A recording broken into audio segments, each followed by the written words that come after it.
सुप्रभात दोस्तों, welcome to S2 classes, Subra Saraswati classes. तो हम आपको एक बात समझाने के लिए आज वीडियो में कुछ पैसेज के क्वेश्चंस करके दिखाएंगे। अभी अभी आप इंग्लिश का एग्जाम दे के आए हो और इंग्लिश में पैसेज के पढ़ने का तरीका क्या है? एक बार पैसेज पढ़ा, फिर क्वेश्चन पढ़ा, फिर पैसेज पढ़ा, फिर क्वेश्चन पढ़ा, फिर पैसेज पढ़ा, फिर क्वेश्चन पढ़ा, यानी 2-3 बार हमें पैसेज को रीड आउट करना पड़ता है, तब जाके हम इंग्लिश के पैसेज वाले क्वेश्चंस को कर पाते हैं। लेकिन अगर केमिस्ट्री में पैसेज का क्वेश्चन आए तो 99.99% केसेस में आपको पैसेज को ध्यान देने की भी जरूरत नहीं है। इस तरह पैसेज वाले हम आपको 6-7 क्वेश्चन 10 क्वेश्चन करके दिखा देंगे जहां पैसेज पढ़ने की बिल्कुल जरूरत नहीं। यहां पर हमने सिर्फ लिख रखा है पैसेज, यानी इस पूरे क्वेश्चन के लिए ऊपर में कुछ पैसेज लिखा हुआ था बहुत भारी भरकम, उसको हमने नहीं पढ़ा, सिर्फ क्वेश्चन लिख दिया। देखो समझो हम क्या कहना चाह रहे हैं कि इंग्लिश के पैसेज और केमिस्ट्री के पैसेज को एक तरह नहीं सोचना है। केमिस्ट्री में जो पैसेज दिया जाएगा उसको बिल्कुल पढ़ना नहीं है, बाद में पढ़ना है, पहले क्वेश्चन को पढ़ो। 99.99% केसेस में बिना पैसेज को रीड आउट किए हुए क्वेश्चन बन सकता है, और पैसेज को पढ़ के जो बच्चा क्वेश्चन बनाने जाएगा वो इनडायरेक्टली अपना टाइम वेस्ट करेगा। और इसके प्रूफ के लिए हम आपको 10-15 क्वेश्चन करके 10 तो कम से कम करके दिखा देंगे पैसेज वाले, जहां पैसेज को पढ़ने की जरूरत बिल्कुल नहीं है, जो केस स्टडी जिसको कहते हो आप। तो जैसे ये क्वेश्चन है हमारे पास, जिसमें एक पार्ट ये है, एक ये है, एक ये है, और इसी का ये एक पार्ट है और एक पार्ट है, और इसके ऊपर लंबा चौड़ा 6-7 लाइन का एक पैसेज दिया हुआ था। हमने पैसेज नहीं लिखा। अब इस क्वेश्चन को बना के देखते हैं कि क्या हमें पैसेज पढ़ना पड़ेगा, और हमने एग्जैक्ट वही क्वेश्चन लिया जो इस पैसेज का क्वेश्चन। ऐसा नहीं अपने मन से क्वेश्चन बदल दिया है कि पैसेज ना पढ़ना पड़े, बच जाए। यानी सर के पास स्मार्ट बोर्ड नहीं है तो स्मार्ट तरीके से चीजों को बताने की कोशिश कर रहा है। जैसे पहला क्वेश्चन पूछ रहा है, out of phenol and ortho nitrophenol which is more acidic. तो पहले आपने ए पार्ट लिखा और आपने बना लिया फेनॉल।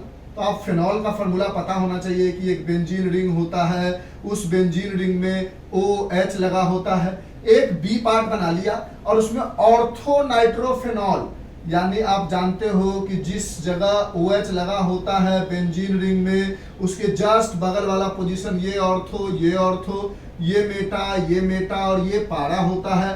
तो ऑर्थोनाइट्रोफेनॉल ये मान लो A है हमारा और ये B है। दूसरे पार्ट में कह रहा है ऑर्थोनाइट्रोफेनॉल, यानी नाइट्रो मतलब NO2, यानी A में स्ट्रक्चर है बेंजीन के ऊपर OH लगा है, B में स्ट्रक्चर है बेंजीन के ऊपर OH तो लगा है और उसके ऑर्थो पोजीशन पर NO2 लगा है, और पूछ रहा है बताओ कौन ज्यादा एसिडिक होगा।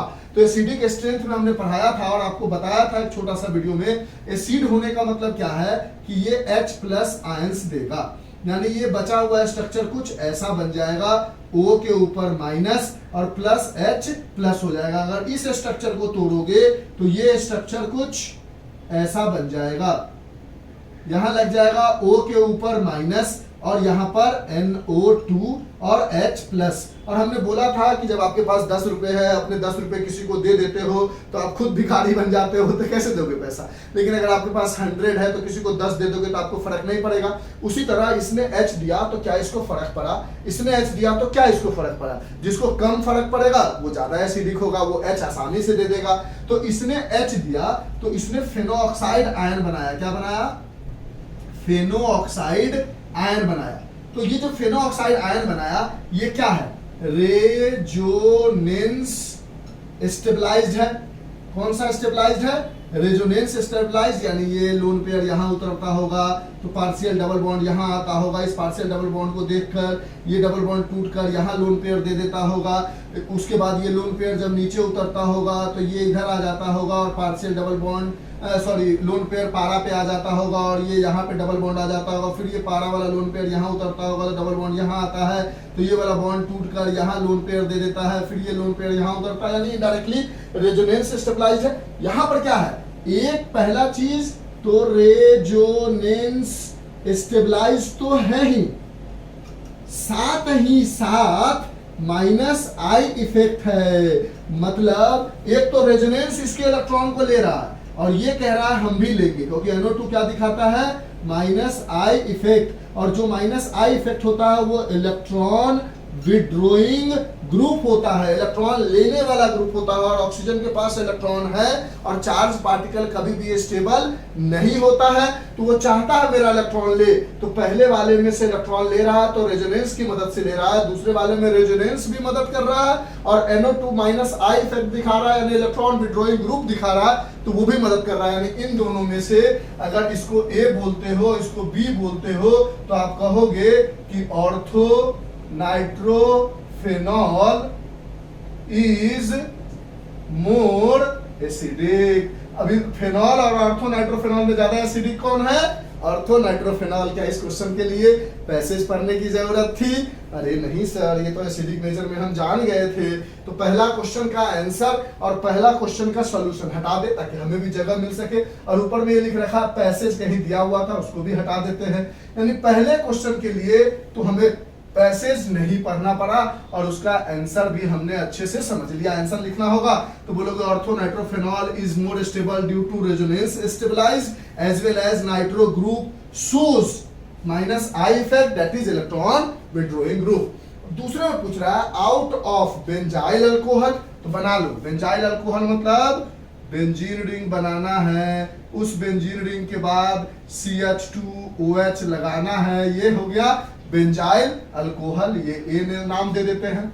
साइक्लोहेक्सेनॉल यानी साइकिल में, साइक्लो मतलब बेंजीन रिंग नहीं, साइकिल में 6 कार्बन है, और हेक्सेनॉल है, हेक्सेनॉल है यानी यहाँ पर ऑल है यानी OH साइक्लो और हेक्सेनॉल, साइकिल में 6 कार्बन और ऑल लगा हुआ है। फिर हमारे पास बी पार्ट में ये है, सी पार्ट में कहता है फेनॉल है। स्ट्रक्चर तो बनाने आता है ना कि उसमें भी कंफ्यूज हो, यहाँ पर है फेनॉल, ये सी पार्ट है। और एंड डी पार्ट में है मेटाक्लोरोफेनॉल, डी पार्ट में है, डी पार्ट में है, डी पार्ट में है, डी पार्ट में हमारे पास मेटा नंबर पे क्लोरो है और फेनॉल लगा हुआ है, और ये डी पार्ट है। अब इसमें पूछ रहा है सबसे ज्यादा एसिडिक कौन होगा, तो आप बोलोगे इसमें सबसे पहले देखो कैसे बोलोगे, सबसे अच्छा acidic out of this and this which is the most acidic, सबसे बड़ा एसिडिक कौन है? तो यहाँ पर देखोगे, यहाँ से अगर H हटता है, हम डायरेक्ट यहीं से समझाते हैं, H प्लस निकलता है तो ये O माइनस बनेगा। यहाँ से अगर H प्लस निकलता है तो ये O माइनस बना होगा, यहाँ से H प्लस निकलता है तो ये O माइनस बना होगा, और यहाँ से अगर H प्लस निकलता है तो ये O माइनस बना होगा। अब H प्लस निकलने के बाद कौन ज्यादा स्टेबल है? तो यहाँ पर क्या है, पहले ये बेंजीन कार्बन लोन पेयर यहाँ उतरेगा, ये कार्बन जो है रेजोनेंस ये क्या करता है, इलेक्ट्रॉन देना चाहता है, इलेक्ट्रॉन डोनेटिंग ग्रुप है, और ये भी इलेक्ट्रॉन दे रहा है, यानी थोड़ा बहुत कंफ्यूजन है। यहाँ पर हमने देखा कि साइकिल में कोई रेजोनेंस नहीं होता है, यहाँ पर नो रेजोनेंस है, कोई रेजोनेंस है ही नहीं, यहाँ पर तो कम से कम रेजोनेंस हो रहा है, ठीक है, और यहाँ पर भी रेजोनेंस हो रहा है। लेकिन एक अच्छी बात यह है कि रेजोनेंस के साथ यहाँ पर प्लस I इफेक्ट भी है, यानी CH2 चाह रहा है कि इलेक्ट्रॉन हम अंदर दे, और O भी चाह रहा है हम इलेक्ट्रॉन अंदर दे, दोनों इलेक्ट्रॉन दे रहा होगा, तो बेंजीन रिंग अगर घूमेगा भी तो वो सारे इलेक्ट्रॉन को लेके घूमने में उसको थोड़ा धीरे धीरे चलना पड़ेगा। यहाँ पर सिर्फ O अपने इलेक्ट्रॉन को दे रहा है तो वो आसानी से चल पाएगा। छठे डी पार्ट में देखे तो 7 रेजोनेंस भी है, और क्लोरीन जो है वो -I इफेक्ट दिखाता है। जो +I इफेक्ट होता है उसको इलेक्ट्रॉन डोनेटिंग ग्रुप कहते हैं, और जो जो +I इफेक्ट दिखाता है उसको इलेक्ट्रॉन डोनेटिंग ग्रुप कहते हैं, जो -I इफेक्ट दिखाता है उसको इलेक्ट्रॉन विड्रोइंग ग्रुप। ये ऑक्सीजन अपने इलेक्ट्रॉन को नीचे उतार रहा है, रेजोनेंस कह रहा है हम भी लेंगे बेंजीन रिंग, और क्लोरीन कह रहा है हम भी लेंगे, यानी मोस्ट स्टेबल क्या हो गया बी पार्ट के लिए, मोस्ट स्टेबल क्या हो गया, वो हो गया हमारे पास मेटा क्लोरोफेनॉल। मतलब पहले वाले में ऑक्सीजन भी अंदर दे रहा था लोन पेयर को, और CH2 जो है वो भी +I इफेक्ट दे रहा था, तो वो दोनों मिलकर रेजोनेंस करवा रहा था। अंदर में बेंजीन रिंग को कह रहा था CH कार्बन की मेरा भी इलेक्ट्रॉन लो, ऑक्सीजन कह रहा था मेरा भी लो, रेजोनेंस बेंजीन कह रहा था कोई बात नहीं, चल दोनों के इलेक्ट्रॉन को लेकर हम रेजोनेंस कह देते। इसमें कह रहा था कोई इफेक्ट नहीं, ऑक्सीजन लोन पेयर लेके बैठा हुआ है गरीब भिखारी की तरह। इसमें कह रहा था ऑक्सीजन सिर्फ मेरा इलेक्ट्रॉन लोन पेयर लो। तो इन तीनों में अगर आपको कहेगा कि असेंडिंग और डिसेंडिंग में सजाओ तो आप क्या कहोगे, सबसे ज्यादा स्टेबल डी, क्योंकि यहाँ पर रेजोनेंस भी है और -I इफेक्ट है, यानी सबसे ज्यादा डी इस वाले में बता रहे। इस क्वेश्चन के लिए अलग है। दूसरे पार्ट में कौन आएगा, सी। उसके बाद ए, और सबसे अनस्टेबल क्या हो जाएगा, बी, यानी सबसे ज्यादा स्टेबल डी, क्योंकि ये रेजोनेंस भी कर रहा है और माइनस आई इफेक्ट भी दिखा रहा है। उसके बाद सी, क्योंकि ये सिर्फ ऑक्सीजन के लोन पेयर को लेकर रेजोनेंस कर रहा है। उसके बाद ए, क्योंकि ये ऑक्सीजन और CH2 के दोनों को इलेक्ट्रॉन को लेकर रेजोनेंस कर रहा है। और सबसे अनस्टेबल बी, क्योंकि ये रेजोनेंस भी नहीं कर रहा, ऑक्सीजन का लोन पेयर बचा हुआ है। तो क्या इस दूसरे वाले क्वेश्चन इसमें पूछ जो रहा था उसका आंसर सिर्फ ये होगा, लेकिन हमने अगर बोल दिया होता कि इसमें से असेंडिंग ऑर्डर से जाओ तो DCAB हो जाता। ऐसा क्यों होता, वो कहानी आप लगभग समझ गए होंगे। तो क्या इस दूसरे पार्ट के लिए भी हमें पैसेज पढ़ने की जरूरत थी? नहीं सर, बिना पैसेज पढ़े बना जा सकता है। ठीक है, अब तीसरे पार्ट पे आते, यही चीज समझना है कि पैसेज केमिस्ट्री इंग्लिश दे के आए हो ना, तो ये कंफ्यूजन कर मत लेना कि केमिस्ट्री में भी पैसेज पढ़ने लगना, बिना मतलब का 10-15 मिनट खराब हो जाएगा आपका, बाद में समझ में आएगा। ओए जब तक बातों को समझोगे तब तक टाइम निकल जाएगा, इसलिए पहले हम आपको समझा दे रहे हैं कि पैसेज से पहले क्वेश्चन पढ़ना। सी पार्ट में कहता है right the IUPAC name of the following. ये क्या है हमारे पास, इधर एक R ग्रुप है और ये पूरा का पूरा एक R ग्रुप है, और हमने पढ़ा है कहीं पर RO R डैश मतलब ये कुछ अलग है, ये R कुछ अलग है, ऐसा लगा हो इसको हम ईथर ग्रुप कहते हैं। इसका जब हम कौन सा नाम पूछ रहा है, कॉमन नेम लिखना होता है तो हम लिखते हैं अल्काइल ईथर। ये क्या हो गया, इसका कॉमन नेम हो गया। और जब इसके IUPAC नेम लिखने होते हैं तो हम लिखते हैं एल्कोक्सी अल्केन। एल्कोक्सी हमेशा स्मॉलर ग्रुप होगा और अल्केन हमेशा लार्जर ग्रुप होगा। और इस बात को हम यहीं पे भी समझा देते हैं, अल्काइल हमेशा पहला वाला स्मॉलर होगा और दूसरा वाला हमेशा लार्जर होगा। अब इसी का हम कॉमन नेम और आईपेक नेम दोनों लिख के समझा देते हैं। जैसे हमारे पास CH3O C CH3 CH3 CH3, जब इसके कॉमन नेम को आप लिखने के लिए बैठोगे, कॉमन नेम को, तो O को ढक लोगे और कहोगे O के इधर में क्या है, तो 1 2 3 4 कार्बन, 4 कार्बन को कहते हैं हम ब्यूटाइल। O के इधर में क्या है, O के इधर में क्या है, एक कार्बन को हम कहते हैं मीथाइल। अब B और M में पहले कौन आता है, B, तो इसका नाम लिखोगे ब्यूटाइल मिथाइल ईथर। लेकिन हमसे कॉमन नाम नहीं पूछ रहा था, कॉमन नेम नहीं पूछ रहा था, हमसे पूछ रहा था IUPAC नेम लिखो। तो IUPAC नेम लिखने का तरीका है कि देखो ऑक्सीजन के इधर लार्जर ग्रुप लगा है या इधर लार्जर ग्रुप लगा है, इधर लगा है, तो जो स्मॉलर लगा है उसको ढक लो और लार्जर को एकदम नॉर्मल तरीके से carbon carbon longest chain select करो, उसको काउंटिंग करो और बोलो कि दूसरे नंबर पे मीथाइल नाम का एक सब्स्टिट्यूएंट्स है और 3 कार्बन है तो प्रोपेन होगा। यानी जो लॉन्गेस्ट चेन है, जो देखो CH3O के इधर में छोटा वाला है, इस पूरे को ढक लो। अब इसको नॉर्मल जैसे का नाम लिखते आ रहे थे, आईपेक नेम नॉर्मल तरीके से वैसे लिखते चले जाओ, तो इसमें कार्बन कार्बन लॉन्गेस्ट चेन हो जाएगा 1 2 3, तो दूसरे नंबर पे मिथाइल, 3 कार्बन प्रोपेन, और इधर साइड देखो क्या लगा हुआ है, CH3O छोटा वाला, बगल वाले को लिख लिया एल्कोक्सी, यानी एक कार्बन को बोलते हैं मेथ, तो ये हो जाएगा मीथॉक्सी। कितने नंबर पे आएगा देखो, समझो, पहले इसको काउंटिंग किया तो दूसरे नंबर पे मिथाइल, 3 कार्बन प्रोपेन बोल दिया। अब ये मिथॉक्सी कितने नंबर पे आ रहा है, दूसरे नंबर पे, यानी 2 methoxy 2 methyl propane is the IUPAC name. ऊपर वाला दिख रहा है आपको, हाँ दिख रहा है IUPAC नेम हो गया। अगर आपको ईथर वाला नाम लिखने में दिक्कत होगा तो आप कमेंट करोगे, 1-2 क्वेश्चन और आईपेक नेम पे बना देंगे ताकि आपको कंफ्यूजन नहीं होना चाहिए। मेरा मेन टारगेट यही है, अगर 10 बच्चा हमसे पढ़ रहा तो वो 10 बच्चा जिंदगी भर के लिए हमें याद रखे, हम इतनी कोशिश कर रहे हैं। ठीक है, एकदम दिल से कोशिश कर रहे हैं आपके लिए। बाकी आप समझ ही सकते हो जो हमारी मेहनत है उसको देखकर। तो क्या सी पार्ट के फर्स्ट क्वेश्चन के लिए ए में के लिए पैसेज पढ़ना, पैसेज दिया हुआ था बहुत लंबा चौड़ा, अगर आप बुक में देखना चाहो तो ये क्वेश्चन हमने उठाया है ऑसवाल से, हम समझाना चाहते हैं, आप मत बना लेना ऑसवाल से, इसमें बहुत लंबा चौड़ा पैसेज दिया हुआ था ऑलरेडी। देखो ये क्वेश्चन है और यहाँ पर ऑलरेडी इतना लंबा चौड़ा पैसेज दिया हुआ था। हम ये समझाना चाह रहे हैं कि पैसेज पढ़ने की जरूरत बिल्कुल नहीं है। ठीक है, इसी समझाने के लिए हमने पैसेज लिखा ही नहीं। तो सी का फर्स्ट पार्ट भी हो गया, अब क्या इसके लिए पैसेज पढ़ना पड़ा? नहीं सर, नहीं पढ़ना पड़ा। तो अब बोलोगे सर ऑसवाल से क्वेश्चन उठाते हो, तो आपके साथ अल्बर्ट आइंस्टाइन थोड़ी है कि खुद से क्वेश्चन बना देंगे। क्वेश्चन तो कहीं ना कहीं से लेना पड़ेगा ना, कभी ऑसवाल से, कभी सीबीएसई प्रीवियस ईयर से, कहीं कहीं से उठाकर बताया। अब इसमें कहता है mark the correct order of decreasing acidic strength ABCDE। देखो यहाँ पर क्या है, कोई इफेक्ट नहीं है, हम इतना समझा चुके हैं तो जल्दी जल्दी बता देते हैं। यहाँ पर क्या है, माइनस आई इफेक्ट है, और ये माइनस आई इफेक्ट कहां पे लग रहा है? पारा पे। कहां पे लग रहा है? पारा पे। अब यहां पे क्या है, प्लस आई इफेक्ट है, ठीक। यहां पे क्या है, यहां पर कोई नो इफेक्ट कहने का मतलब रेजोनेंस तो है, रेजोनेंस तो है ही, इसमें भी रेजोनेंस है, सब में रेजोनेंस तो है, देखो ना, रेजोनेंस तो सब में है, रेजोनेंस तो सब में है, रेजोनेंस तो सब में है, रेजोनेंस तो सब में है, ठीक है।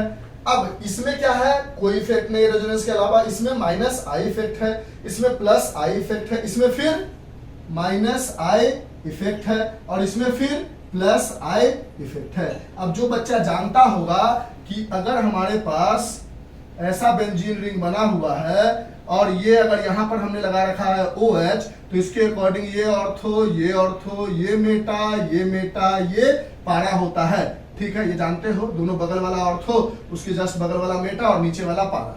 तो कहता है कि अगर कहीं मेटा पर NO2 लगा हुआ है या ऐसा है और उसी की जगह पर OH है और कहीं NO2 लगा हुआ है ऑर्थो पे, या कहीं पे OH है और कहीं NO2 लगा हुआ है पारा पे, तो ज्यादा ताकत से NO2 इसमें खींचेगा, इसके पास ज्यादा ताकत होगा, पारा की पोजीशन के पास सबसे ज्यादा ताकत, उसके बाद मेटा के पास, सॉरी ऑर्थो के पास, और सबसे कम मेटा के पास। अगर किसी को इलेक्ट्रॉन देना भी है तो पारा से ज्यादा देगा, ऑर्थो से थोड़ा, पारा से कम, लेकिन मेटा पर सबसे कम। यानी अगर कोई इलेक्ट्रॉन दे भी रहा है ना, तो पारा पर जो खड़ा है वो बहुत तेजी से इलेक्ट्रॉन देगा, अगर खींच रहा है तो पारा पर जो खड़ा है वो बहुत तेजी से खींचेगा। अगर ऑर्थो पर है तो पारा से कम तेजी से देगा और खींचेगा, देना होगा तो देगा, खींचना होगा तो खींचेगा। और मेटा पर सबसे कम देने की ताकत होगी और सबसे कम खींचने की ताकत होगी। तो इस पर देखा कि इसमें सबसे डिक्रीजिंग ऑर्डर यानी सबसे ताकतवर कौन है, तो एक तो NO2 चाहिए, माइनस आई इफेक्ट, तो किसके ऊपर वो माइनस आया होगा, तो माइनस की वजह से वो इलेक्ट्रॉन चाह रहा होगा अंदर चला जाए, यानी B सबसे ताकतवर हो गया। आगे बढ़ते हैं, B के बाद NO2 यहां लगा हुआ है, यानी D सब उसके बाद हो गया, क्योंकि OCH3 तो है प्लस आई इफेक्ट दिखाने वाला, तो D। उसके बाद जिसके पास कोई इफेक्ट नहीं पड़ रहा है वो हो गया, और इन दोनों में से ये सबसे उसके बाद हो गया, समझेंगे, समझाते हैं आराम से, और सबसे लास्ट में हो गया E, यानी ये हो गया decreasing order of acidic strength. यानी एक तो NO2 वाला सबसे ज्यादा एसिडिक होगा इन सब में से, क्योंकि NO2 कहीं ना कहीं इलेक्ट्रॉन खींच रहा है, लेकिन ये पारा से खींच रहा है, ये मेटा से खींच रहा है, तो पारा वाला सबसे ज्यादा एसिडिक, मेटा वाला उससे थोड़ा कम, तो B फिर D। अब उसके बाद ये तो इलेक्ट्रॉन दे रहा है, तो ये तो सबसे अनस्टेबल हो गया, ये बेचारा कम से कम ले नहीं रहा है, तो दे भी नहीं रहा है, बेंजीन के थ्रू खुश है, तो ये आ गया तीसरे नंबर पर। अब इन दोनों में से सबसे खराब कौन है, तो ये कम से कम मेटा से दे रहा है और ये तो पारा से दे रहा है, तो एक तो दे रहा है ऊपर से ज्यादा ताकत से दे रहा है, तो सबसे अनस्टेबल, और ये उसके पहले, यानी ये हो गया acidic strength in decreasing order. अगर यही इंक्रीजिंग ऑर्डर पूछता तो ECADB।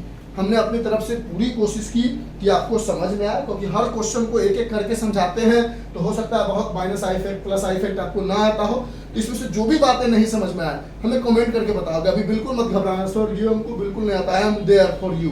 हम पूरी तरह से कोशिश करेंगे कि आपको दिक्कत ना हो। तो क्या इन सारे क्वेश्चंस को बताने के बाद आपको एक बात का रियलाइजेशन हो गया होगा कि सर पैसेज तो था, लेकिन हमें तो पढ़ना ही नहीं पड़ा, सारे क्वेश्चन का आंसर तो हम बिना पैसेज के जान गए। तो एग्जैक्टली अभी इंग्लिश का एग्जाम दे के आए हो और केमिस्ट्री के एग्जाम में इस बात का ध्यान रखना है कि पैसेज पढ़ना इज नॉट इम्पॉर्टेंट, पहले हमें क्वेश्चन पढ़ना है। हाँ, कभी कभी ऐसा हो सकता है कि कोई ऐसा क्वेश्चन है जिसको पैसेज पढ़ के ही जान सकते हैं, तो पैसेज पढ़ लोगे, लेकिन शुरुआत क्वेश्चन पढ़ने से करोगे, देख लोगे कि क्या बिना पैसेज के पढ़े हुए क्वेश्चन बनाना आसान है, तो पैसेज पढ़ने में टाइम वेस्ट नहीं करोगे। और 99% केसेज में ऐसा होगा कि पैसेज बिल्कुल पढ़ने की जरूरत नहीं है, जैसे इसी क्वेश्चन में हमें पैसेज को ध्यान भी देना नहीं था, हमने पैसेज लिखा भी नहीं है, देख रहे हो ना, क्वेश्चन लिख दिया और आपको समझा दिया और आप समझ गए और केस स्टडी क्वेश्चन सॉल्व हो गया। तो अगर अच्छा लगा होगा तो प्लीज कमेंट जरूर करें। Bye, have a nice day और all the best for your exam, क्योंकि कमेंट से हमारा प्रोत्साहन बढ़ता है। चलिए लिख लीजिए इसको, bye, have a nice day, thank you.